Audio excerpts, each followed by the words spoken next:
Moritz. What's the deal? What actually, you never told me how you got involved with NLI in the first place. Like you just rolled up. I just rolled up. Where does that? Well, in 2015, a friend of mine who came to these entrepreneurship boot camps that I put on with the group I was with in Chile called Exosphere, his name is Nick, and he introduced me to Curt's work on Facebook. And I found it intriguing, particularly since I had already had a background in kind of heterodox economic thinking. I had gone down the Talebian route. I had started to look into anarchism and libertarianism, and Curt's work was interesting because he specifically attacked those positions.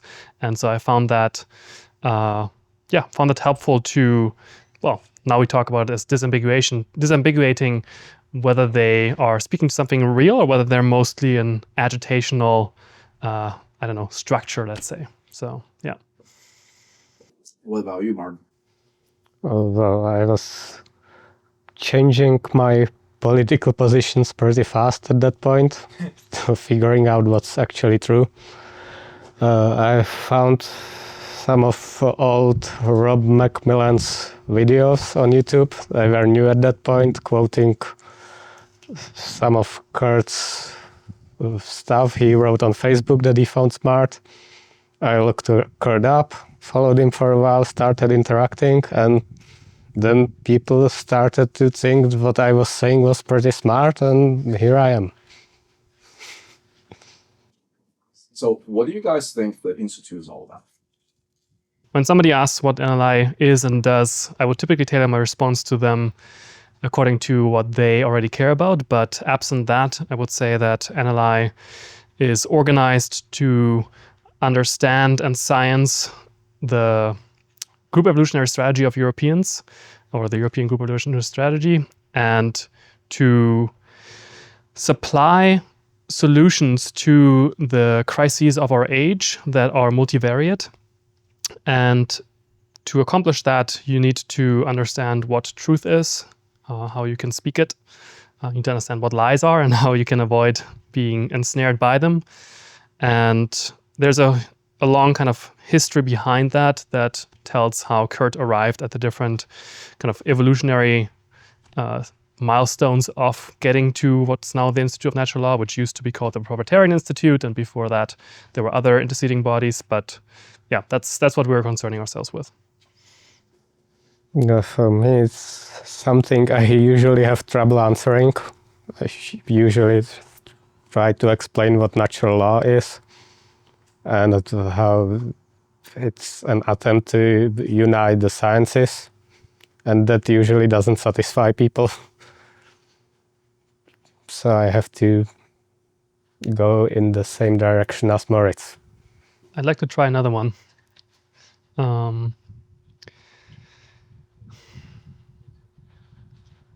Natural Law Institute concerns itself with understanding how the world works and providing people who are interested in creating a world where people have reciprocal relationships with each other, the means to accomplish that. And to do that not just within the confines of a personal relationship, but also at all scales of the stack, let's say, or of polities, from the global level all the way down to the individual interrelational level. And so that requires a huge amount of work. It requires understanding what the social sciences are and how they can be reorganized from a set of pseudosciences into an actual set of sciences. It requires understanding how they relate to the underlying physical sciences, because of course we are organisms that are built on biology, which is built on physics.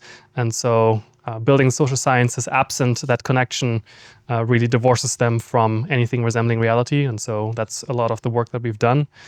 And it also means giving people the tools to speak truthfully, both about what they perceive about the world as well as what they intend to accomplish or pursue.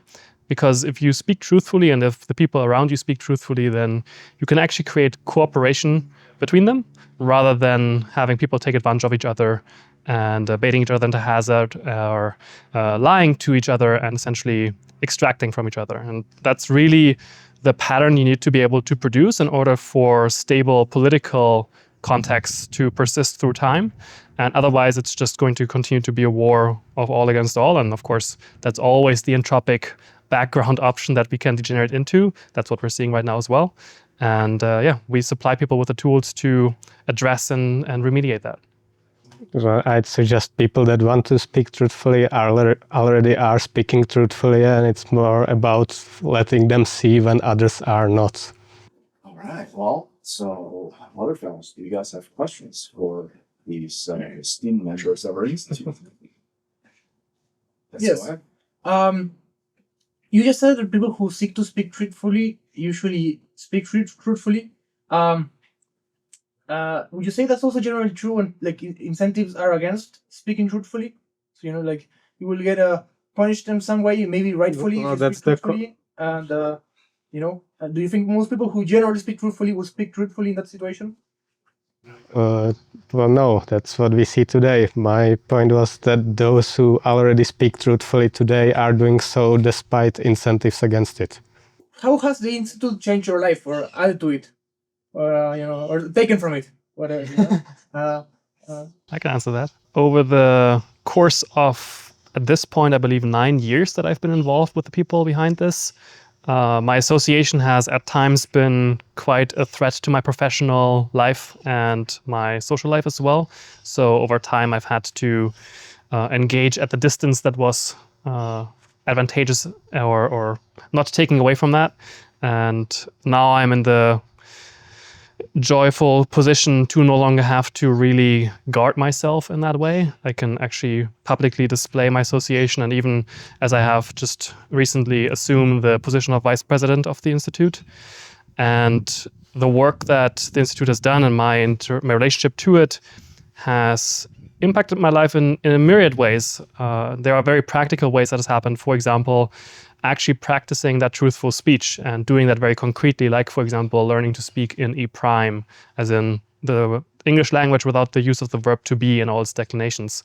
And that itself trains you to pay attention to the ways that you are speaking imprecisely, speaking in ways that have the potential to be ambiguous and to confuse the listener or even yourself. And then you can take that one step further, as in identifying specifically what operations you're actually using to measure and to speak to things that you're measuring. As in, if I see this fellow over there sitting there, I can say, he's a German dude with an interesting hat on, which is kind of precise, but I could be much more precise and say, my eyes are giving me information that would lead me to believe that a shirt is displaying a blue color and reflecting the light in this way. And I could be very precise, which is of course not practical in all day-to-day speech, but it gives me access to the ability to fluidly go down or up a level of precision, so that when I'm speaking with somebody who cares about something, I can demonstrate my understanding of the domain that they're speaking of, as well as oftentimes actually reorient their own understanding around that greater precision that they oftentimes lack. And so when I do that, not only am I then a much more persuasive speaker, and I'm also elevated in their perception of competence, let's say, but I also leave them with a greater sense of order, I think, that they can then draw on when they go back to their context and operate from that understanding, even though they might not have actually fully done the work to understand it at the deepest levels. So that's one of the most practical ways. In kind of other ways, I've definitely found a intellectual community and scene that I believe is rivaled by no other in the world. I don't see anybody out there practicing truthful speech at the level and with the rigor that we do. And so anybody that we come across, we have a number of people to ask for evaluation of their work. And so whenever I come across a thinker or somebody who does something in the public eye, I have fellows I can send the information or their speech to and ask them for evaluation to supplement where I may be lacking the ability to judge whether that is truthful or real or accurate. And so that alone gives me the kind of confidence that I can then rely on in both my professional and personal pursuits to take greater risks, to go into ventures with a sense of confidence, because it's not based on a kind of psychological self-hypnotization of fake it till you make it, but instead it's actually based on competence and access to competence that may not be my own. And so in that way, it definitely has advanced my ability to project my will into the world much more. And I truly believe that, I know that if we teach the body of work that I have integrated and that lots of the fellows have integrated to people, especially children from a relatively young age in the ways that they can adopt it, then we spare them probably at least 10 years of development they would otherwise have to spend on getting rid of the stuff they have to unlearn or making decisions that they then later on have to remediate because they were not actually informed well. So that's my answer. Well, for me, it accelerated the pursuit of truth that I was already on. And it has given me friends, and that's pretty much it. Being more specific, has it changed your professional life in any way? Professional, not really. Got it. But that's on me. I'm not capitalizing on this in ways that I could. I think we're right now in the transition between a volunteer-driven research and development effort that has lasted the better part of 30 years, at least with mostly Curt being the first half of that, and is now moving into a phase where we have done the work on the social sciences, we have done the research and development, and now it's time to professionalize and to fundraise and to operationalize. And so right now, this conference that we're attending, that we're filming this at, is actually the last in a sequence of 3 conferences that we're putting on to describe this narrative arc of getting people all the way from understanding even what the problems of our age are, all the way to how do you actually address those things. And so going forward, we're going to put on other kinds of events that may be much more specific or much more practical oriented or much more specific to a particular location they take place in, as well as we're going to be creating structures and organizational entities, whether those be kind of associations or even digital groups or even in-person groups that can then actually persist through time and accomplish operational outcomes, like, for example, going after a mayor who raises a flag that is not that of the town that he is supposed to represent, but instead raising a flag that is maybe of an enemy nation, or maybe it's the school board that actually is abusing their power to push through ideology to children that is not appropriate for them to consume, or any number of other violations of reciprocity or legality or lawfulness. And so you need to have surplus capital to be able to dedicate to pursuing these objectives. And we are now all, I think, personally and then also professionally and collectively in a position to put the surplus capital we've generated, whether that be our own skills, our own competences, or our financial resources, or just the associations we have with each other, to that end. For new people, how do you get involved? You make yourself known. Really, that's the only thing you can do. If you can lurk, you can passively consume, and that's fine. But if you want to do something, you have to raise your hand and say, hey, I'm here, I would like help. And I think that's really difficult for a lot of people to do because they feel they are not worthy of that, or they still have a lot to learn. But really, you're depriving all the rest of us of your participation if you do that. So I would invite anybody who feels that our work has something to offer to them to raise their hand, even if they may not be in a position to maximally use that help.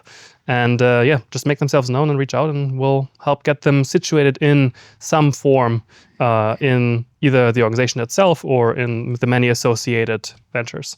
Well, almost everyone that ended up getting involved didn't ask to get involved, but just started talking to us, commenting on our stuff, and eventually somebody said, wow, this guy is good, we want him in.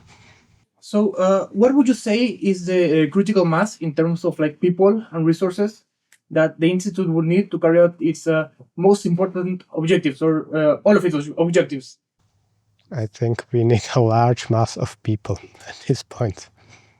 Yes, I think there is some different perspectives among the fellows about what that takes and what even the right strategy to pursue is, whether that be just on the individual level or collectively.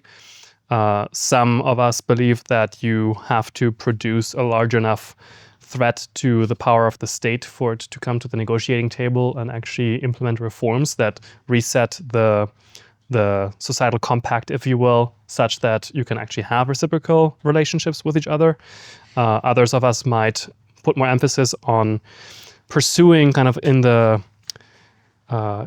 pursuing objectives across the field at all times and exploiting opportunities along the way to produce wins and then leverage those wins into greater wins yet. And so, there's a spectrum of opinions on that.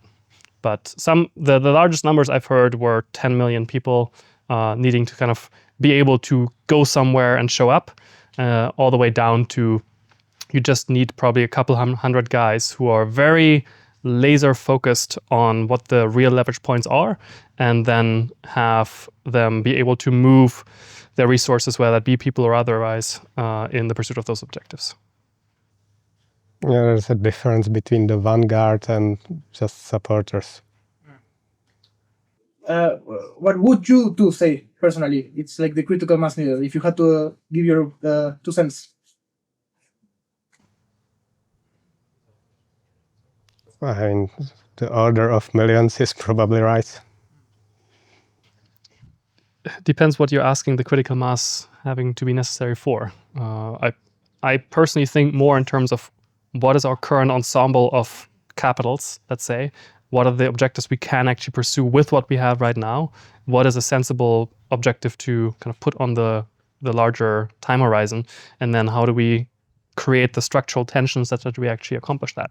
And yes, if you put on the table that you want to essentially produce a threat to the state that has to come to the operating table, to the negotiating table, then yes, you probably need on the order of some of those millions. I don't necessarily believe that that is the outcome that will have to be necessary. But yeah, that would be probably what is required. I, on the other hand, don't believe this state is salvageable. Exactly. We need to get to the point where it can be completely removed. Right. I see another pathway that is much more oriented around never letting specific political outcomes, like election outcomes, be the thing you're actually aiming at, even though you may want those to actually happen and be useful, but to actually have a long-term strategy of how you produce that reformation.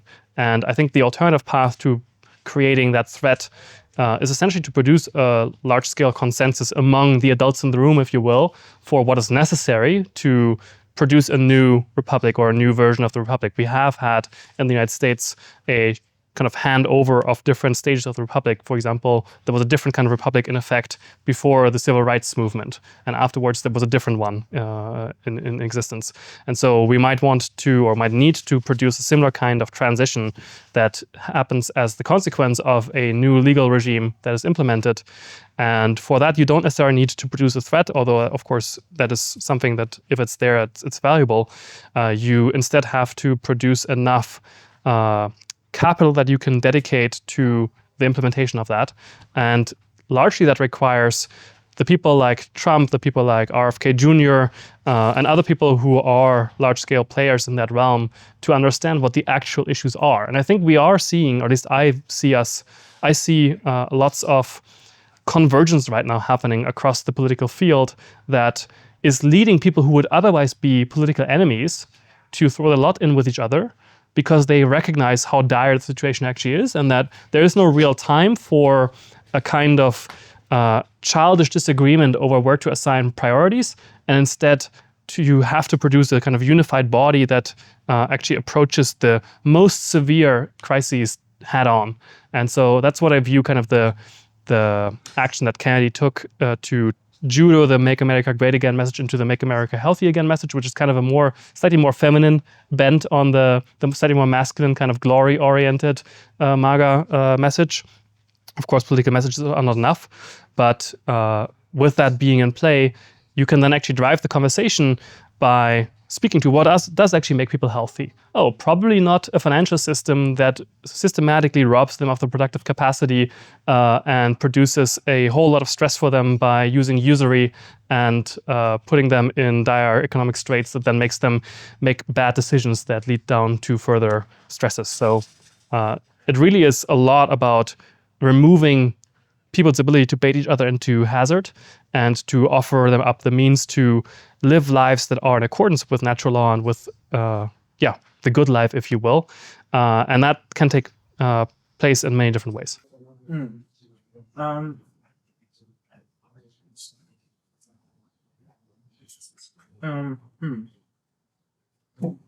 So, would you say you have win conditions, like concrete win conditions that you can specify and that are like generalizable in the institute, or like do you have like specific win conditions for you too? The institute has win conditions. You could frame it that way. Yes, it has an overarching objective, which is a reformation for the United States and a leveraging of that reformation when it does happen, if it does happen, into, I think, a rejuvenation and perhaps a revivification of Western civilization as such. And so the proximal goal is that reformation of the United States, because right now it is the presiding power over the world, and that is rapidly waning in many respects. But it still determines a huge amount of cultural energy and cultural direction for the rest of the Western world. And so I, for example, I'm a German, I'm not actually an American citizen. And so my country doesn't do anything that goes counter the American interests to a large extent, because we are recipients of that order. We're not really makers of that order. And so to an extent, my involvement is also colored by that very fact that in order for anything to change in my country in a severe degree, other than nominal or kind of top-level political change, you have to address the problems in the US, and that's what the Natural Law Institute is aiming at, and I think understands uniquely how to actually accomplish, and not just in the election-winning sense, but in the actual, how does the system need to change for that to succeed? I agree with all of that, and the ultimate goal of all that is that the civilization that was stolen from us once long belongs to our people, who get to make decisions about its future.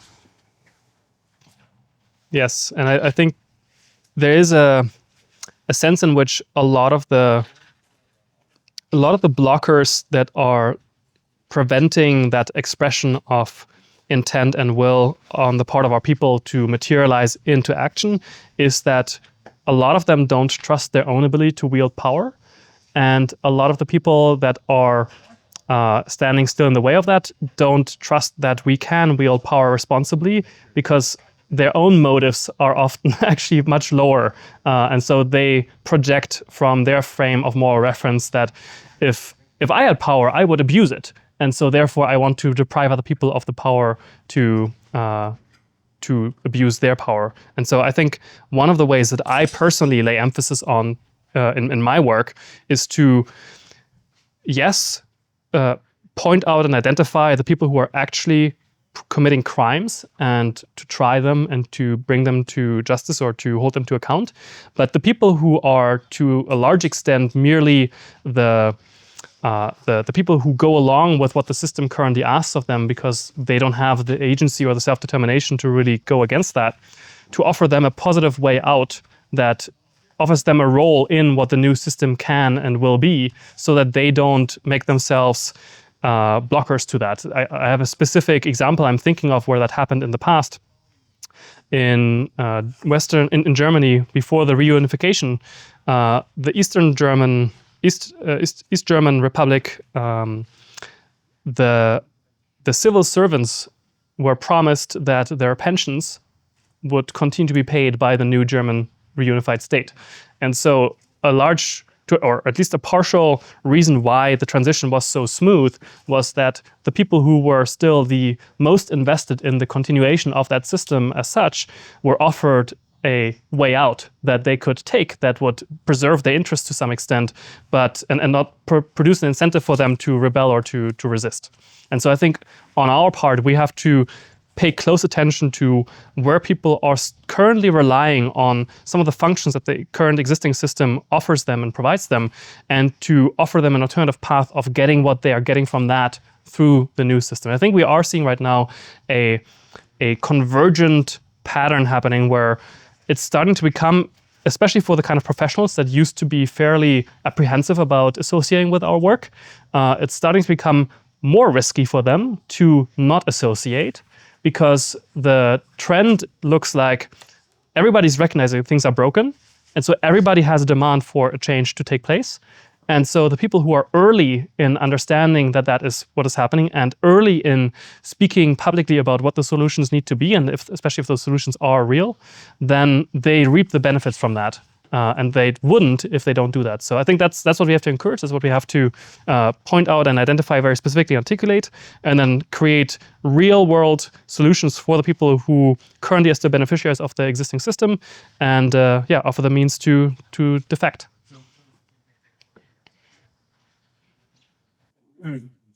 So, in terms of the objectives of the Institute and its vision, what would you say would be a point in time and space, where you have a system like the closest possible to what the Institute wants, So, like, for example, Curt speaks about this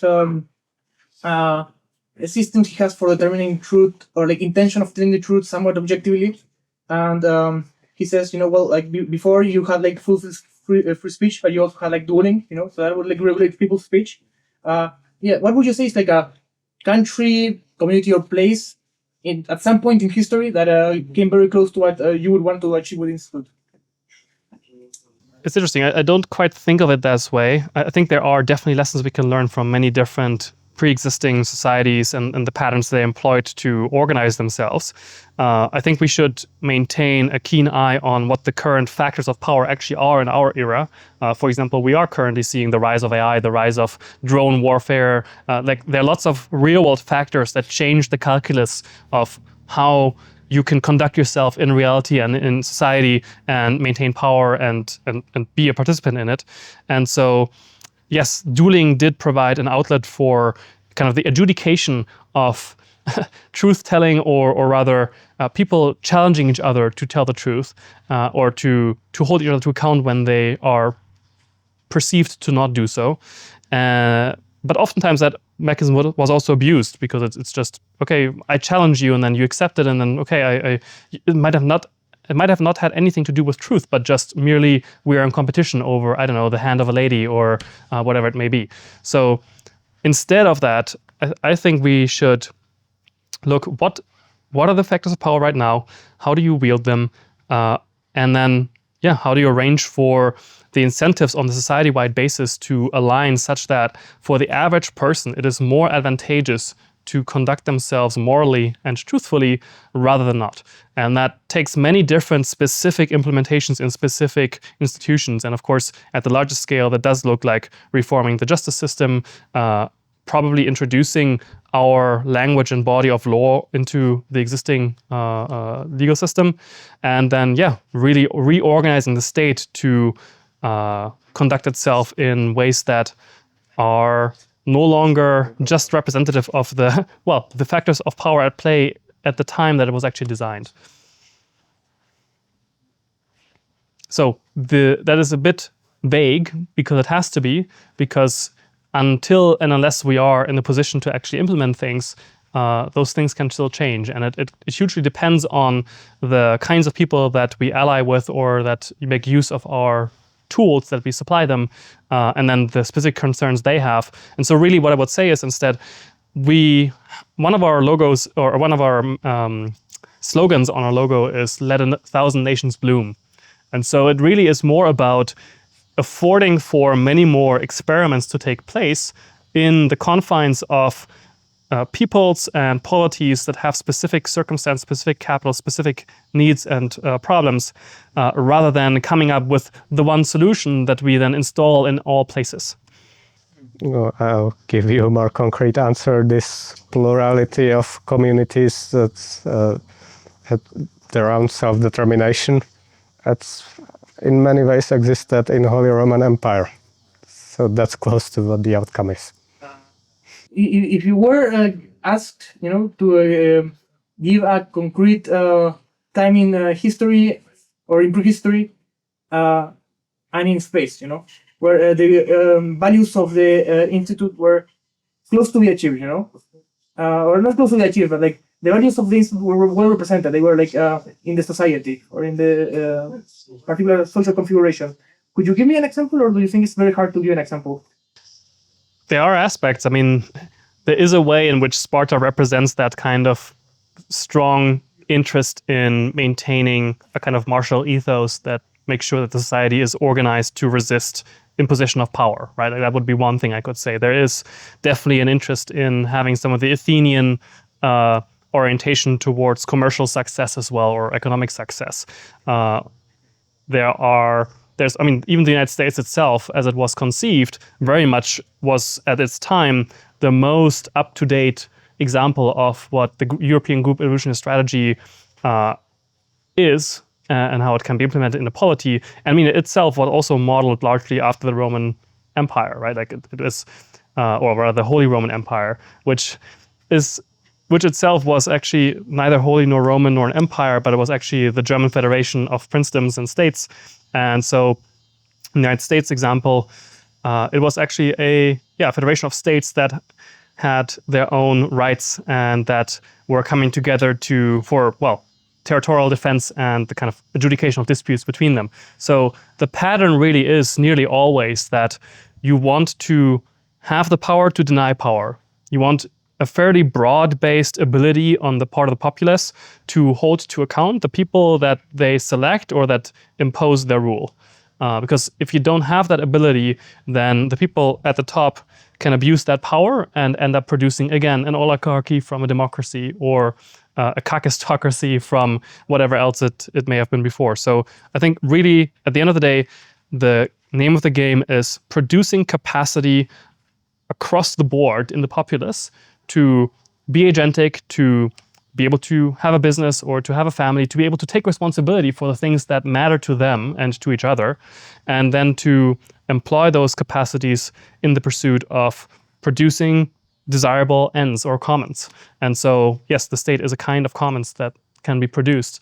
And there are other places, I think, that the Anglo system has certain kinds of advantages, but it again was also primarily influenced by having been an island, which has a huge discount on defense.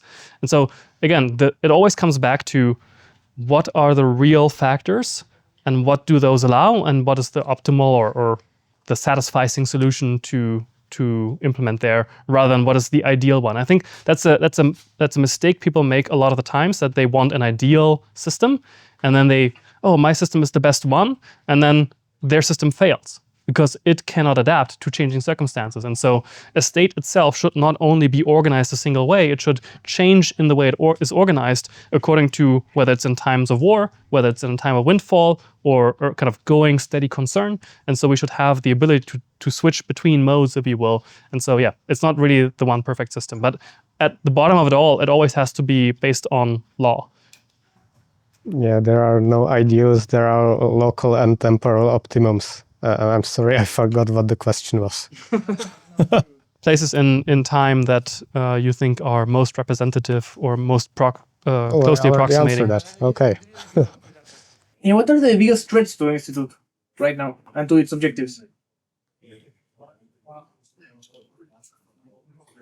Like, if you could give a hierarchical list, that would be very good. But you don't need to do that. Well, certainly that this government find any excuse to go after any of us. Yeah, I think, in my view, the largest threat is the improper conduct on the part of our fellows or our followers in the pursuit of their interests, which I don't see any of us doing really right now. But there's always a danger that the people that are associated with us let their justified anger lead them to rash or impulsive decision-making, and to let that drive their action to such an extent that they commit an action that is not reciprocal, that is not actually advancing the aims, but instead actually retards them.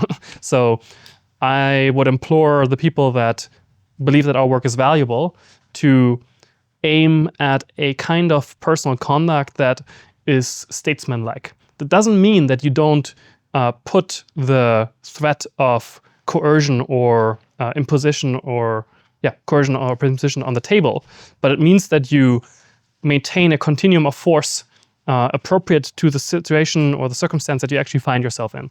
And so when you are talking with somebody that may be a family member and there's a dispute over politics, it's maybe not be so smart to try to overpower them argumentatively and essentially make them break down in logic, but it may be much more advantageous to just maintain the relationship and merely demonstrate that the way you're living your life is working for you great, and that if they would like to have some of the products of your well-lived life, then they should probably pay attention to what you say.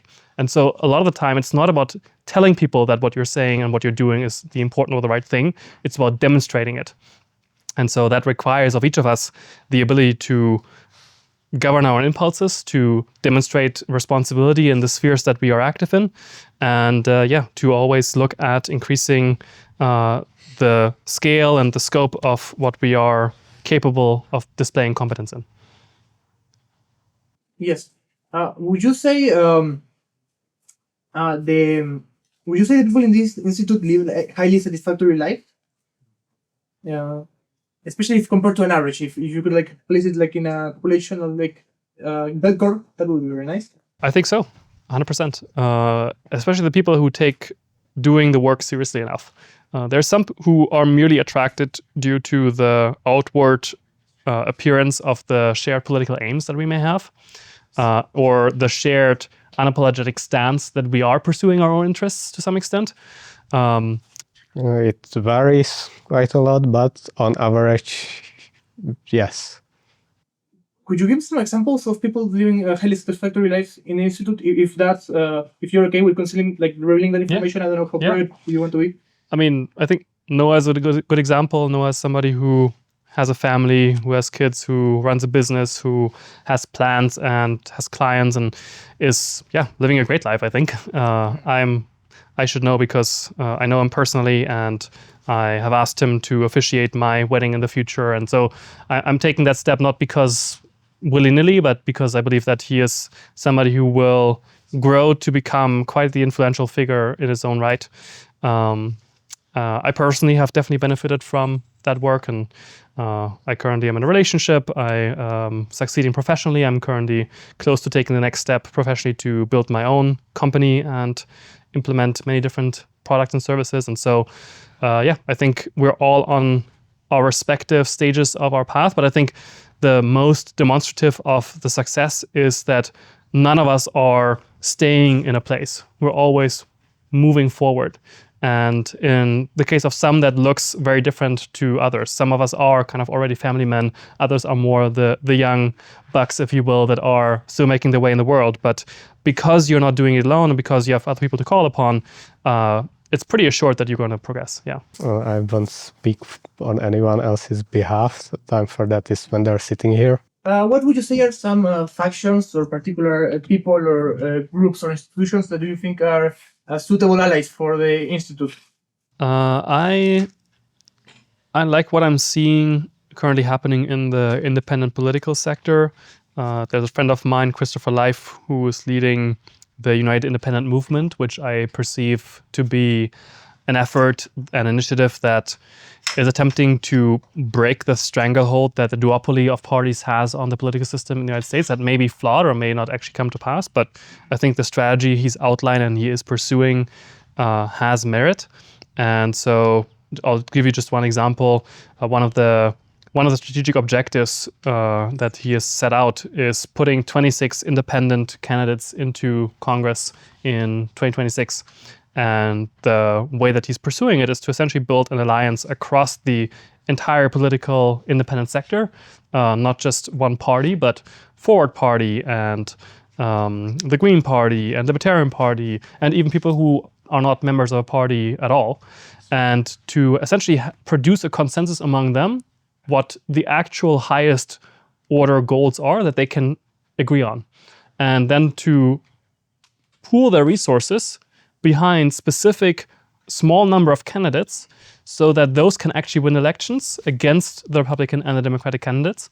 And then that itself can be highly leveraged into further success because it could break what he calls the national limiting belief that Americans have, that independents cannot win elections, right? And so once that belief is broken, that limiting belief, you then actually have a new avenue that political will can be channeled into, and that can then actually be leveraged into, again, changing the system in its own right. So that, to me, is a very concrete example of somebody doing great work, and I think also uniting people across the spectrum of cognitive biases. I view a lot of what the independents are as a kind of integration or a truce between the masculine and the feminine cognition biased people.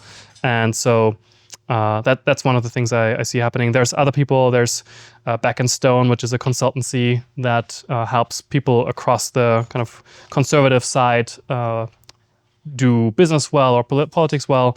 There are many specific small and large entities that are doing great work, and we have a bunch of them here at this conference. And yeah, I look forward to speaking to anybody who demonstrates in the public that they have high integrity, and that's really the qualifying or disqualifying factor for people who we work with, because if you can't demonstrate that, then you're not really valuable as an ally. And so I think the strategy really is not to ally with specific individual organizations, but instead to set out a new standard for public conduct and to hold ourselves and each other to that very high account or that high standard, so that we can build trust across a large sector of people that is actually required for coordination to happen at large scale. You don't have people coordinating at large scale without people having some sense of trust that is worth it, that the people who are part of your alliance or union are actually trustworthy enough to come to each other's aid and are able to pursue a shared interest together long enough that it actually comes to pass. Well, Moritz is our guy who does most of the networking. So that's the best answer you're gonna get. I'm a theory guy. I think those are most of my questions. I mean, I can keep coming up with them. Thank you for at the point they become putting so much on the plate. That's very helpful. Thank you. Answering me. My pleasure. Anybody else? I don't think so.